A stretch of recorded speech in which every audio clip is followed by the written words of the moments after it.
There are two types of wave propagations, ground wave propagation and sky wave propagation. Ground wave propagation क्या है कि जमीन के अंदर भी वेव्स ट्रेवल करती हैं ग्राउंड के थ्रू। जैसे ये फाइबर ऑप्टिक्स भी तो एक जमीन का ही हम एक समझ लें एलिमेंट लेके उससे वेव्स को हम मूव ऑन कराते हैं, और स्काई वेव्स जो है वो स्पेस में ट्रेवल करती हैं। तो इन दोनों वेव्स को यूज किया जाता है कम्युनिकेशन सर्विसेज के लिए। वन वे सैटेलाइट कम्युनिकेशन है और टू वे सैटेलाइट कम्युनिकेशन है। वन वे सैटेलाइट कम्युनिकेशन क्या है कि जो ग्राउंड पे आपका स्टेशन है और हाई स्पेस पे आपका सैटेलाइट है, स्टेशन उसको लिंक सेंड कर रहा है और जो सैटेलाइट है वो फिर डिफरेंट उसको सेंड कर रहा है, लेकिन वो आपस में बोथ वे कनेक्ट नहीं कर रहे। सिर्फ वो अपलिंक जो हमारे पास ग्राउंड पे स्टेशन है, सिर्फ वो अपलिंक सिग्नल्स जो है वो भेज सकता है, उसको वापस रिसीव नहीं कर सकता। तो ये वन वे कनेक्टिविटी है। बोथ वे कनेक्टिविटी में क्या है कि जो स्टेशन है वो सैटेलाइट को सिग्नल भेजेगा और सैटेलाइट उसको रिसीव करके स्प्रेड भी करेगा अर्थवाइज, और उनको वापस भी सिग्नल भेजेगा। तो वो आपस में टू वे कनेक्शन में लिंक्ड है। ठीक है, ये आज के जो लेक्चर का हमारा टॉपिक है वो है इंटरनेट सर्विस को हम किस तरह से एक्सपेंड करते हैं।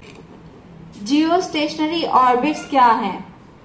जिस तरह से हम एयरप्लेन्स ट्रेवल करते हैं वो आपस में टकरा ना जाएं, वो अपने अपने ऑर्बिट पे रहते हैं, उनको एक पाथ स्पेसिफिकली दे दिया जाता है। वो जो मूव करते हैं प्लेन्स, वो पाथ जो फॉलो करते हैं वो भी सिग्नल सिस्टम से ही वो उसको फॉलो कर रहे होते हैं। इसी तरह सैटेलाइट उससे ज्यादा हाइट पे जाते हैं तो there are thousands of satellite. तो वो जो सैटेलाइट्स हैं वो अपने ऑर्बिट में मूव करते हैं, हर एक को एक डिफरेंट ऑर्बिट दिया जाता है। उन ऑर्बिट के डिफरेंट नेम्स हैं, उन्हें हम कहते हैं जियो स्टेशनरी ऑर्बिट्स।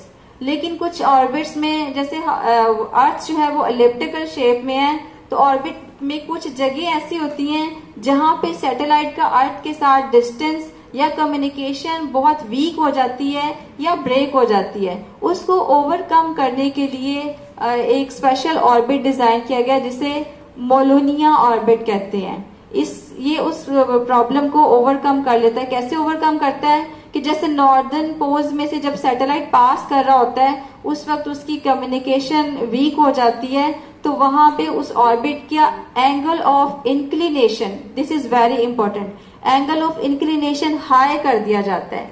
उससे क्या होता है, एंगल ऑफ इंक्लिनेशन चेंज करने से, ये बात याद रखें, सिग्नल की स्ट्रेंथ जो है वो चेंज हो जाती है। एंगल ऑफ इंक्लिनेशन कम करने से सिग्नल्स की स्ट्रेंथ डिफरेंट होती है, एंगल ऑफ इंक्लिनेशन बढ़ाने से सिग्नल की स्ट्रेंथ डिफरेंट हो जाती है। इस चीज को मेंशन मैं थोड़ा सा आपको गाइड करूंगी कि इस चीज को सूरह काफ में भी मेंशन किया गया। सहाबे काफ जब गार में थे और उनपे जो कम्युनिकेशन सिस्टम था जब फ्रीज कर दिया गया नेचर की तरफ से, अल्लाह की तरफ से, तो वहां पे मेंशन किया गया है क्या, एंगल ऑफ इंक्लिनेशन कैसे मेंशन किया गया है कि सूरज उनके दाहिने तरफ से गुजर जाता था या